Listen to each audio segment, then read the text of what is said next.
오늘 코로나19 상황에서도 이렇게 좋은 유권자 페스티벌 자리를 마련해 주신 선거연수원에 감사드립니다. 한국정당학회는 민주시민교육, 정책선거, 그다음에 청년정치와 관련한 패널들을 운영했습니다. 대선이 얼마 안 남았는데요.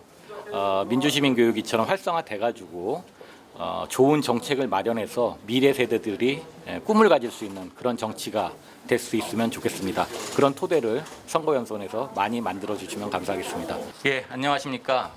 중앙선거관리위원회 정당과하고 한국정당학회가 공동으로 주최하는 디지털 전환 시대의 정책선거와 정책 이슈 세미나를 진행하도록 하겠습니다. 대선 국면에서 지금 경선들이 이루어지고 있는데 정책 선거의 중요성을 항상 강조하지만 잘 안 되는 것 같습니다.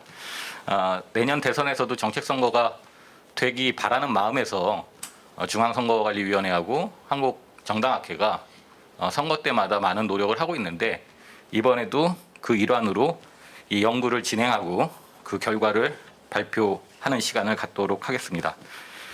예, 저는 오늘 사회를 맡을 덕성여자대학교의 조진만 교수라고 합니다. 반갑습니다. 예, 그럼 먼저 이재목 교수님한테 마이크 넘겨서 발표 듣도록 하겠습니다. 예, 반갑습니다. 방금 소개받은 한국외대 이재목입니다. 저는 오늘 디지털 전환 시대의 정책 선거에 대해서 말씀을 드리고자 합니다. 유권자들이 지지하는 정당이나 그 후보를 선택할 때 다양한 요인들이 작용을 하겠죠. 우리나라 같은 경우에 선거 전통적으로 지역, 인물, 그다음에 세대 요인, 이념 요인 이런 것들이 있었는데 그 중에서 특히 우리가 이 사업에 집중하는 이유는 정책이 어떻게 보면은 정책을 매개로 한 선거라는 것이 대의민주주의의 안정적 운영 측면에서 상당히 중요성을 갖기 때문에 우리가 이런 것들을 하고 있죠. 특히 정책 선거를 얘기할 때 우리가 이제 매니페스토라는 말을 많이 쓰는데 매니페스토는 영어의 매니페스트, 그러니까 분명하다 이런 말 하는 것처럼 매니페스토가 이제 한국에서 도입되면서 선거 기간에 어떻게 문서화해서 국민에게 약속하고 공표하는 서약 그런 의미로 많이 돼가지고 구체적으로 공약의 목표가 제시되고 그 공약의 실현을 위해서는 어떤 재정적인 근거와 과정, 로드맵 이런 것들이 필요한가 해가지고 이런 것들을 좀 마스터 플랜처럼 제공하는 그런 것들이 이제 매니페스토라 그러는데 전통적으로 이제 보면 영국과 일본이 대표적인 케이스로 많이 나오고 있죠. 다음에 이번에 어떻게 보면 우리 정책 선거 사업의 중요성은 뭐냐면은 최근에 우리가 보면은 특히 이제 2016년부터 아마 2015년, 16년경부터 이런 단어들이 많이 사용되는데 4차 산업혁명, 그 다음에 또 최근 2019년 말부터 진행되고 있는 이제 코로나 팬데믹 이후에 이제 소위 이제 비대면 세상이 활성화되면서 온라인 공간을 통한 디지털 전환 이런 얘기들이 많이 나오고 있어요. 그래서 과연 디지털 전환 시대의 정책 선거 모델은 어떨 것인가에 대한 관심이 많은데요. 그래서 제가 제안하는 거는 디지털 역량 충분히 갖고 정부도 잘하고 있는데 과연 정책 선거 측면에서 만약에 선관위가 여기에 기여한다면 뭘 하면 되냐면 결국은 가장 최소한의 규제 역할만 하고 다만 정책 선거가 기능할 수 있는 어떤 플랫폼을 제공한다. 이 플랫폼이라는 건 결국은 정책 소비자와 정책 공급자 사이를 매개해 주면서 가장 최소한의 플랫폼 역할을 하는 거거든요. 그래서 결국 거버먼트에서 플랫폼 모델을 제시하는데 이건 정부 3.0 모델에도 부합하게 쌍방향적이고 협력적으로 가야 된다. 그래서 어떻게 할 것인가 하는데 결국 앞으로도 계속해서 사람들의 정책 수요, 디지털 어떤 그런 익숙한 수요들이 많아질 텐데 그래서 제가 제공하는 정책 플랫폼의 모델은 소위 이제 폴리피디아 모델. 그러니까 폴리피디아라는 게 뭐냐면 플러스 정책 플러스 위키피디아 오픈 소스로 가는 그 지식 정보 기반을 만들자. 그래서 거기에 우리 위키피디아 같은 경우에도 물론 기본적으로 대부분이 맞는 정보들이 있지만 거기에 개방적으로 해가지고 사람들이 다들 제공할 수 있게 정보를 양질의 정보를 다만 거기에도 예를 들면 페이크 뉴스나 허위 정보가 들어올 수 있으니까 거기에 대해서만 최소한의 규제를 할 수 있는 그런 모델 이상입니다. 예, 이재목 교수님 감사합니다. 자, 그러면 두 번째 이병하 교수님 발표 듣도록 하겠습니다. 네, 방금 소개받은 서울시립대 이병하입니다. 예, 저는 이번 프로젝트에서 이제 교육 인적 자원 정책 분야를 맡아서 이제 이슈 및 키워드 노출을 담당을 했었고요. 제가 그래서 이 결과를 정당학회 회원들 대상으로 해서 1, 2차에 걸쳐서 델파이 조사를 했고요. 그 결과를 위주로 주로 말씀을 드리도록 하겠습니다. 전반적으로 이제 그 저희가 그 전체 교육 그 인적 자원 분야를 조사를 했었을 때 그 가장 높게 나온 순위는 청년 일자리였습니다. 그러니까 아무래도 이제 많은 그 저희 경당학교 회원분들은 청년 일자리가 굉장히 중요하다고 생각하셨고, 그 다음에 저출산 돌봄, 초중등교육, 대학교육, 노후보장 이런 순위로 나타나서 전반적으로는 1차 조사 결과에는 교육 분야가 굉장히 좀 높게 나타났고요.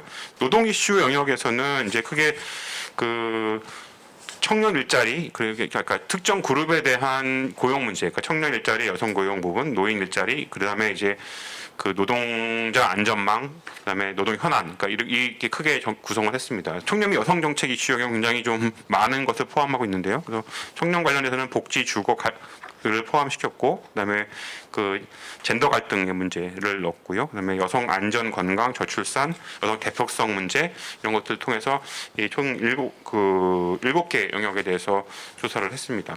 그 결과는 이제 그 여러 가지 하위 키워드 중에서는 이제 성차별 인식 격차 이 부분이 굉장히 중요하게 나타나서 젠더 갈등 문제를 굉장히 중요하게 보고 있다는 느낌이 들었습니다. 그러니까 전통적인 우리나라 사회적 갈등이 이제 지역 갈등이라든지 세대 간 갈등 이렇게 나와서 그것이 선거에 반영되었다고 한다면 이게 젠더 갈등이 굉장히 높게 그 나타나고 있는 것 같습니다. 그 노인 정책 이슈에서는 이제 노인 돌봄 문제, 노인 주거 및 교통, 노인 여가, 노후 보장 이 네 가지 영역에서 다뤘는데요.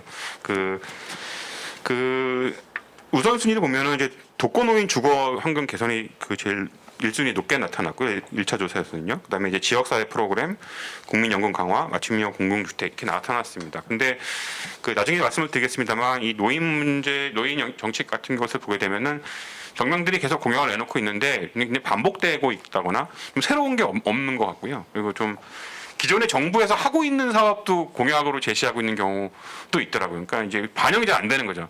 그러니까 뭔가 이제 노인층을 대상으로 뭔가 내놓긴 하는데 이게 좀 고민을 많이 하지 않은 느낌이 많이 나는 생각이 들었습니다. 예. 이상으로 제 발표를 마치도록 하겠습니다. 예, 이병헌 교수님 수고 많으셨습니다. 다음은 두 번째 세부 분야에 대해서 우리 이선우 전북대 이선우 교수님의 발표를 들어보도록 하겠습니다. 네, 안녕하세요. 전북대학교 이선우입니다. 저는 정치행정 사법 영역하고 문화 언론 관광 스포츠 이렇게 두 개 대주제 영역을 중심으로 이 정책 이슈와 이제 상위 키워드, 하위 키워드 순으로 먼저 이제 정치행정 사법 영역에서 이제 이 좀 살펴보면 1차 에델파이 조사 결과 정치행정 사법 영역에서 이제 우선순위를 보면 1순위가 정치개혁이고 뭐 누구나 좀 예상 가능하게도 이제 2순위가 사법개혁으로 나타났고요. 다음으로 이제 지방자치 개헌, 사회 안전 등의 순서로 이제 응답자들이 높은 응답률을 보였음을 볼 수가 있습니다. 정치개혁의 경우야 뭐 당연히 정치권에 대한 국민의 불신 그리고 끊임없는 갈등과 반복 여야 간에 그리고 이제 사법개혁의 경우 특히나 이제 이번 문재인 정부에서 굉장히 많은 정책 이슈로 떠오르고 사회적 논란도 많았던 만큼 검찰 및 사법 권력에 대한 국민의 불신 그리고 이들의 중립성 및 공정성에 대한 강한 요구가 반영된 결과로 해석이 됩니다. 문화 언론 관광 스포츠 영역도 이어서 보겠습니다. 1차 델파이 조사 결과 이제 문화 언론 관광 스포츠 영역 우선순위를 살펴보면 1순위가 언론 및 방송이고 우리가 쉽게 이제 예측할 수 있는 부분. 2순위가 문화고 그 다음으로는 관광 스포츠 등의 순서로 높은 응답률을 이제 보이고 있습니다. 대주제에 비교해서는 언론 및 방송의 경우 뭐 정치 경제 사회적 영향력이 지대하고 이에 대한 개혁이 항상 중요한 정책 이슈에 해당하기 때문에 압도적으로 높은 응답률을 보인 것으로 우리가 볼 수가 있을 것 같고요. 문화의 경우 역시 다양한 정책 이슈들과 연결될 수 있는 여지가 많기 때문에 높은 응답률을 상대적으로 보였던 것으로 이제 풀이가 됩니다. 반면 관광은 상대적으로 그 정책성 중요성이 낮은 것으로 스포츠의 경우는 매우 낮은 것으로 상위 키워드 상으로는 이제 집계가 됐고요. 간략하게 이 정도로 하겠습니다. 네, 감사합니다. 예, 이선우 교수님 감사합니다. 이게 보면은 해마다 정책 분야별로 조금 트렌드도 있는 것 같고 지속적으로 중요한 아젠다도 있고 새롭게 부각되는 아젠다도 있는 것 같습니다. 다음은 세 번째 발표를 들어보도록 하겠습니다. 우리 순천대학교의 김성조 교수님 발표 들어보도록 하겠습니다. 네, 안녕하십니까. 순천대학교에 근무하는 김성조입니다. 저는 이제 두 가지 영역인데요. 재정, 경제, 복지를 묶어서 하나의 영역이고 그다음에 산업자원과 건설교통을 묶어서 하나의 영역으로 살펴보도록 하겠습니다. 일단은 재정, 경제 쪽에서는 조세 일단에 관련된 키워드는 조세 일단 기본적으로 세금을 더 거둘 거냐 말 거냐 소위 증세 논쟁 조세 부담률로 표현되는 그런 양적인 측면이 있을 것이고 그다음에 조세 안에서도 직접세와 간접세 뭐 다양한 법인세냐 뭐 어떤 영역을 더 거둘 거냐 그런 조세 구성에 대한 영역이 있을 것 같습니다. 두 번째로는 이제 재정 부분인데요. 아무래도 이제 코로나 시국을 맞아서 여러 국가들이 전 세계에서 여러 국가들이 팽창적인 재정 정책들을 많이 사용을 했는데 그러다 보니까 재정 건전성이 버틸 수 있느냐 또 이 한쪽에서는 그러한 우려를 많이 제기하고 있습니다. 그래서 재정 건전화에 대해서 여러 가지 지표들을 가지고 관리를 하거나 혹은 그냥 단순히 관리하는 걸 넘어 이걸 아예 규칙으로 법제화하자는 얘기까지 나오고 있는데 그런 것들이 이제 논의가 될 것으로 예상이 되고 그다음에 사회복지 영역에서는 또 이제 소득 보장이나 연금, 아동 육아 이런 얘기들 했고 의료는 나중에 이제 다른 보건 영역에서 좀 같이 집어넣어서 여기서는 뺐습니다. 그래서 소득 기본적으로 이제 소득 일정한 최저 소득을 보장해야 되지 않느냐 해서 다양한 이제 정책들이 얘기가 되고 있는데 기본적으로는 예전에 하고 있던 정책들을 좀 이제 활용한 게 근로장려금, 뭐 기초생활보장제, 그다음에 부의소득세 같은 것들은 기존에 하고 있는 정책들을 좀 응용한 성격이고 아예 좀 패러다임을 바꿔보자 하는 쪽에서는 기본소득제나 기초자산제 같은 걸 통해서 기본적인 소득을 보장하자라고 이야기하고 있습니다. 산업자원 및 건설교통 하나로 묶어가지고 좀 보고 있는데요. 산업자원 에너지 분야에서는 뭐 일단 제조업 지원, 그다음에 중소 벤처기업 지원, 신재생 에너지 이런 얘기들을 하고 있습니다.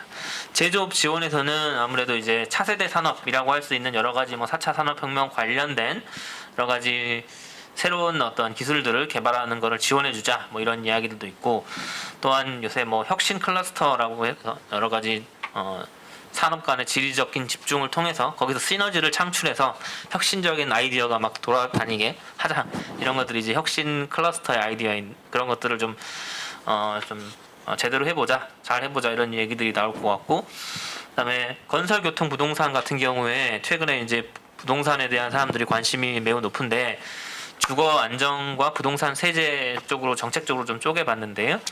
주거 안정과 관련해서는 뭐 공공 임대주택 그다음에 도심 재건축, 신도시 건설 이런 걸 통해서 주택을 공급하는 어떤 영역에 대한 이야기와 주거비를 지원한다든지 그다음에 최근에 또 1인 가구 그러니까 최저 주거 기준 그런 것들을 좀 상향해야 된다 이런 이야기들도 나오고 있습니다.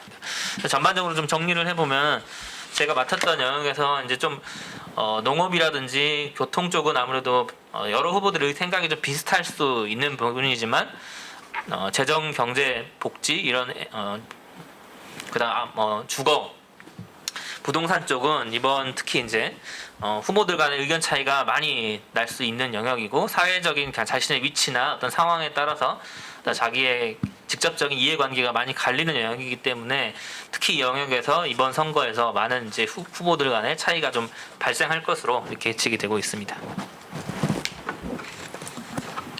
마치셨습니까? 예, 김성렬 교수님 감사합니다. 결국 이게 재정 지출이 늘어나고 복지 수요가 늘어나고 근데 이제 조세 부담 문제도 있고 재정 건전성 문제 그다음에 국가 예산을 투입했을 때 어떤 효과성 문제 이런 것들에 대한 다양한 논란들이 제기될 가능성이 높다라고 보여집니다. 자, 뭐 많이 기다리셨는데 이제 마지막으로 인하대학교의 장영덕 교수님 발표 들어보도록 하겠습니다.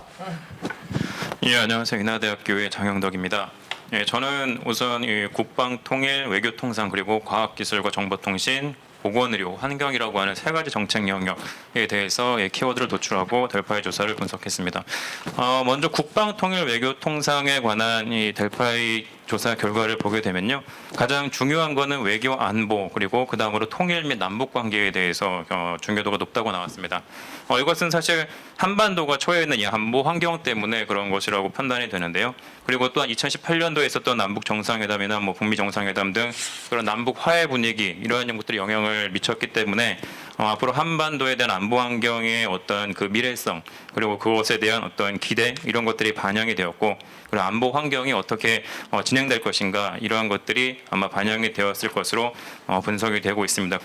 그리고 다음은 과학기술과 정보통신에 대한 분석입니다.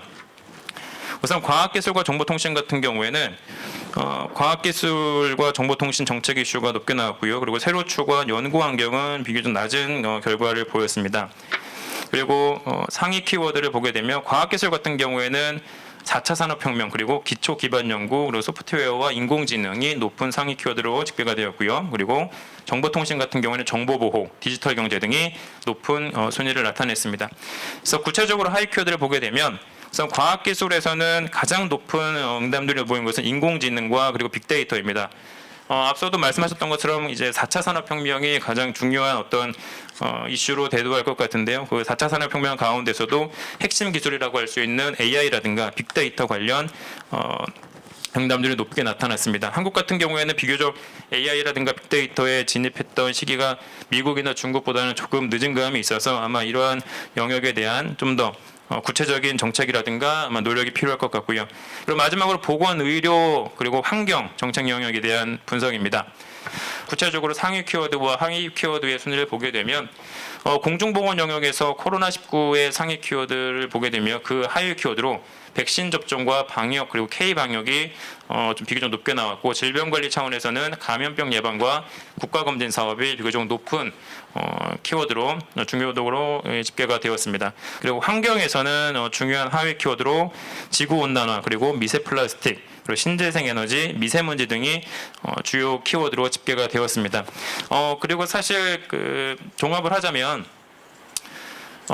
그 특히나 외교통상 그리고 그 통일, 뭐 국방 정책 같은 경우에는 국민들이 그 중요한 문제이긴 하지만 국민들 입장에서는 크게 관심을 두지 않은 정책 영역인 것이 또한 사실입니다. 그래서 과거의 그 한 사례를 보면 2017년도에 더불어민주당 대선 공약집에서 보면 12개의 분야 중에 9번째가 외교안보 분야였고, 그런데도 불구하고 이 대선 뒤에는 국정기획자문위에서 국정전략 20개 중에 18번에서 20번으로 밀려났던 그런 경험이 있습니다. 그러니까 결국에는 뭐 어떠한 영역이든 간에 정책을 그 공약을 내세우게 되면 그것을 실질적으로 이행을 하느냐 하지 않느냐, 이것이 굉장히 중요한 어떤 하나의 과제가 될 것으로 보입니다. 그래서 이것은 뭐 어떠한 영역을 막론하고 나서라도 정당에서 이런 것들을 실질적으로 그리고 구체적으로 국민들, 유권자들이 피부로 체감할 수 있는 그런 정책의 이행률을 보일 수 있는 그런 노력이 필요할 것이라고 생각을 합니다. 이상으로 발표를 마치겠습니다. 예, 장영득 교수님 감사합니다. 이 분야가 많기 때문에 시간이 좀 소요됐는데요. 그리고 마지막 이한수 교수님이 종합적으로 일단 토론을 해주시고 관련해서 발표하신 교수님들의 코멘트를 듣는 정도로 하면은 이 세미나는 마무리될 수 있을 것 같습니다. 자, 그러면 토론 부탁드리겠습니다. 네, 안녕하세요. 아주대학교 이한수입니다.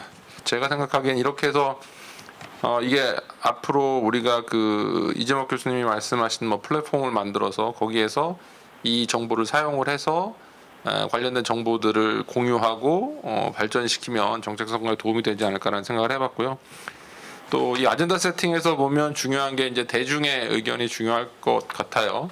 그래서 대중들이 지금 뭐 어떤 아젠다가 중요하다고 생각하고 어떤 정책 이슈가 중요하다는지 고 선거의 즈음에서 좀 파악해서 연계하고, 그리고 후보자들의 정책이 무엇인가를 조사를 해서 그걸 또 연계시키고, 이게 이제 아마 선관위에서 어떤 플랫폼을 만든다면 그 플랫폼 안에서, 그리고 또 이 보고서가 지속적으로 후속 연구가 이루어진다면 그 후속 연구에서 이들을 연계시켜서 종합적으로 살펴보는, 그리고 아날로그 시대와 디지털 시대의 이런 정책의 차이점들을 살펴보는 그런 노력들도 필요하지 않을까라는 생각을 했고요. 이게 뭐 지금 이 연구에서 모두 다 이루어질 일이라기보다는 앞으로 후속 연구가 지속적으로 이어지고, 그리고 선관위에서 재정적이고 인적인 노력을 계속 해주신다면 뭐 어렵지만 정책 선거 어려운 일이거든요. 어렵지만 차근차근 진행되고 좀 더 나은 방향으로 계속 나아가지 않을까라는 생각을 해봤습니다. 이 정도로 마치도록 하겠습니다. 예, 이한수 교수님 감사합니다. 이게 아마 보고서가 나오면 대선을 준비하는 정당이라든지 뭐 그 참고를 하게 될 것 같고요. 그다음에 아마 정당가에서도 이걸 바탕으로 유권자에 대한 조사도 지금 뭐 준비하고 있는 걸로 보니까 다방면으로 노력을 하고 계시는 것 같습니다.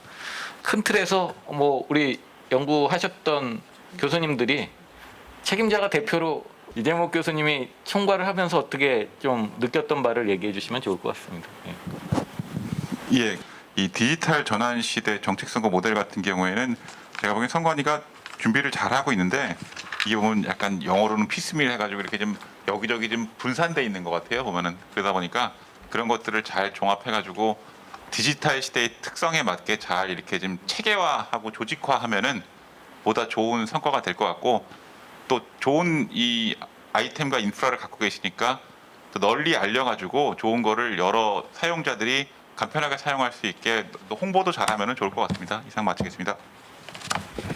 예, 이재목 교수님 감사합니다. 자, 그러면 중앙선관위 정당과하고 한국정당학회가 같이 진행한 디지털 전환 시대의 정책 선거와 정책 이슈에 대한 세미나는 이 정도로 마무리를 할까 합니다. 예, 감사합니다. 미래 세대에 대한 고민들이 굉장히 많습니다. 청년 일자리라든지 이런 문제들에 대한 고민들이 많은데요.